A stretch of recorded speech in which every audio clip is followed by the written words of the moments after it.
மாமா எப்படி இருக்கு? நல்லா இருக்கு. நல்லா இருக்கா? மக்களே, இப்போ எங்கள் மாமா என்ன ஜூஸ் குடித்தாங்கன்னா ஏபிசி ஜூஸ் தான். A for apple, B for beetroot, C for carrot. ABC juice first time try பண்ணியிருக்கேன். அதுவும் வீட்டில் ட்ரை பண்ணியிருக்கேன். எப்படி இருக்குன்னு பார்ப்போம்.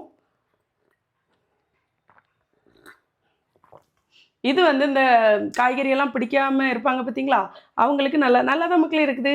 எப்படி பண்ணேன்னு ரெண்டாவது வரும். சரியா? பார்த்து லைக் பண்ணி சப்போர்ட் பண்ணுங்க மக்களே. ஏபிசி ஜூஸ் போடுறது கஷ்டம் ஒன்றும் கிடையாது. யாராவது போட்டு தான் நம்ம லபக் லபக்குன்னு ஊற்றிட்டு இருப்போம். நம்மளே தொழிய சீவி, நம்மளே கட் பண்ணி, நம்மளே மிக்சியில் போட்டு அடித்து குடிக்க மடிதான். இன்னைக்கு 3 கப் ஏபிசி ஜூஸ் பண்ண போகிறேன். ஒரு பீட்ரூட், ஒரு ஆப்பிள், 2 கேரட் எடுத்துக்கிட்டேன். எல்லாத்தையும் தொழிய சீவி நல்லா குட்டி குட்டியாக கட் பண்ணி மிக்சியில் போட்டு நல்லா குழுன்னு அரைச்சி எடுத்துக்கணும். அரைச்ச ஜூஸை வந்து நல்லா வடிகட்டி தேவைப்பட்டா நாட்டு சக்கரை சேர்த்து குடிக்கலாம். நான் வந்து நாட்டு சக்கரை எதுவுமே சேர்க்கல. இனிப்பு எதுவுமே சேர்க்காமலே லைட் இனிப்போட டேஸ்ட் சூப்பராக இருந்துச்சு. சிலவங்க நினைப்பாங்க எண்ணத்துக்கு போட்டு அரிச்சிட்டு சத்து எல்லாம் வெளியே போதே அப்படியே நம்ம குடிச்சிருவோம்னு நினைப்பாவே. அதுக்கப்புறமா வாந்தி எடுத்துட்டு கிடப்பீங்க மக்களே. அதனால தயவு செய்து அரிச்சு குடிங்க. அப்பதான் டேஸ்ட் சூப்பரா இருக்கும். வீடியோ செலக்ட் பண்ணுங்க.